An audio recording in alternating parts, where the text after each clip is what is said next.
the youngsters, that senior citizens as mentors. Exactly. You know what I mean? Because seniors like that. They do. They like to tell the youngsters, hey, you know, that's not the proper thing to do. That's poor behavior. And I think once you develop a rapport, they develop a rapport, which, hey, that's something new for the whole country. This is it is having a rapport of seniors with the, and I think in this race, you guys are going to start it. See, we can do it. We can do because it. I think that's a good approach to the problems all of us have in this country. Is getting those two groups. Usually they're so far apart economically and socially that they rarely meet. That's true. You know what I mean? They rarely meet. So only time they meet is when they're a grandparent or something like that, then they meet then. But other than that, in a social environment. Because what happened, I was telling you about the snow that we had. Some Boy Scouts in this area, I mentioned it on my show.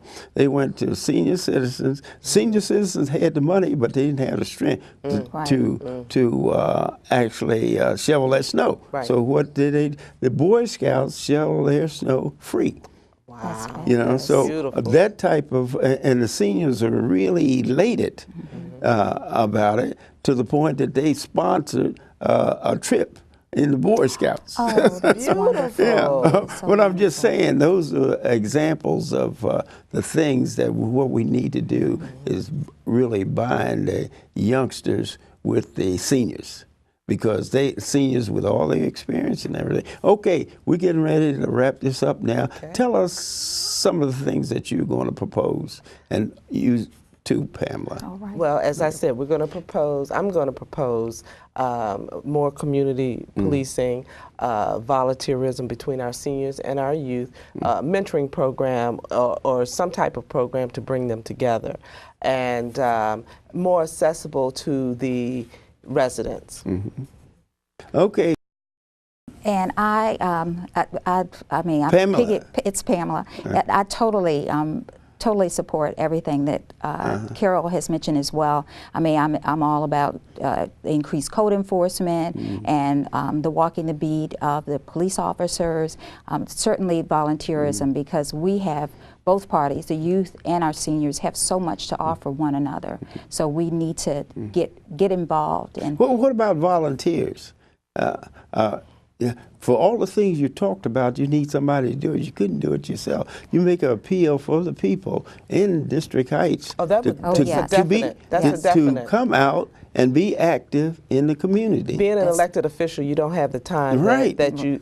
So when you bring them together, that's when you talk about that volunteerism and get them excited about it. So, as I said, we have refreshments, we will have them pumped up, and hopefully they will volunteer to work with one another and with other residents to make the city better. Okay, it's great having you on the show and everything, and what we talked about is just fantastic. And I wish you all luck when you, what is it, November or September? Oh, no, it's Monday, May 3rd. It's our Monday, May 3rd. Is our election. Yes. Come out and vote. So that's what you have to do. People in District Heights say you got to get out there and do your civic duty. Go out and vote. See you next time. In fact, I'll be right back. We're going to talk to the Baysox.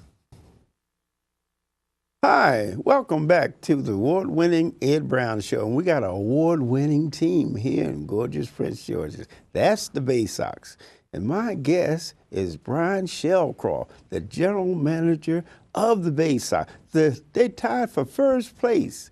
They're 11-4. Welcome back to the Ed Brown Show. Good to Brian. be back, Ed. Great to be here. I tell you, it's fantastic. Brian does a terrific job. I'm not going to mention the fact that he participates, sometimes, in the dance, but you have to go out there and see Brian dance. Brian, tell us a little bit about the coaches. I mean, those guys don't do that by themselves. Let's give the coaches a plug. Yeah, we actually have a couple of members of our coaching staff back for another tour of duty with us. Obviously, Brad Comments, our manager, this is his 3rd season. Mo Hill, this is his 4th season with us. Mo Hill's our bench coach and hitting coach. And we have a new pitching coach this year, Kenny Steenstra. He's been in the organization, in the Orioles organization, has coached at Delmarva for the Shorebirds and at Frederick Keys last year, and now he's with us. So we're happy to have him. We've got a real comfort level knowing that they know our system and know this area and really connect with our fans. So we're excited to have those guys back, and certainly we welcome Kenny here. Yeah. Tell us a little bit about the players, some of the key players on the team. Well, you know, it's interesting, Ed, we've got a lot of veteran players, guys that have been around a little bit, and we've got a pretty strong starting pitching core. A couple names I'll throw out there, Zach Britton and Corey Spoon. And of course, we have some good bullpen work as well. We have got an all-star back from last year, Chad Thal. So we've got some real strong pitching this year, and we've got some players back on the field as well that know our system and know the way we're operating. So we're off to a great start. It's been fun. Tell us about this upcoming beard night. Oh, well, see, this is Beard-a-Palooza. This is on May 10th. Everybody that wears a beard gets a half price ticket. So half price ticket. That's May 10th. So grow your beards as I am. You know, it's going to take me a little while, Ed. But I'm growing, and so May 10th we're going to have our Beard-a-Palooza 1st annual. So. Well, tell us something about the programs. You have so many fantastic programs there, and just like the guests earlier were saying, basically the program on reading. I'm really impressed with that. And how many youngsters are involved in that? Well, that's a good question. We have reading programs, we have math programs, we have programs designed to keep children off of drugs.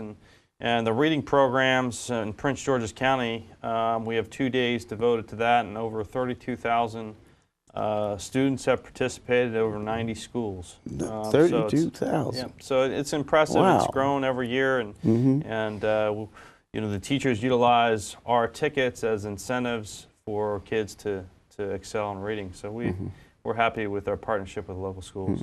Well, I tell you, that's really fantastic. Now, with an 11-4 record now, tell us a little bit about how this happened. You know, I think it's a matter of a consistent pitching staff and a bullpen who's held leads, some timely hitting. So I think that the quick start was, in fact, a factor of some of our guys, a lot of our guys being back.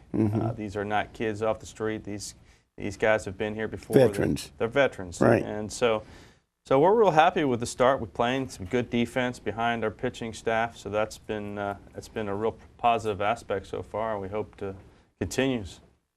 Well, what about the mascot, Louis, and the others that you have there in the type of program? Those extras, what people don't realize that the Baysox presents to the neighborhood.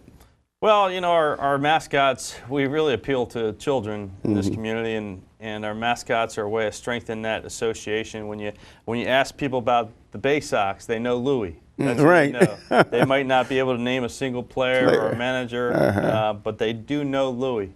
And Louis is well loved in this community, and so we get Louis out in the community.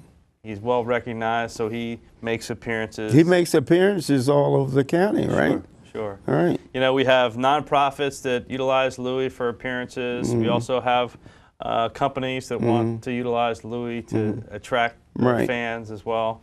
So we do both. And so Louis is out in the community just pumping it up. Yeah. Well, how did you get involved in managing?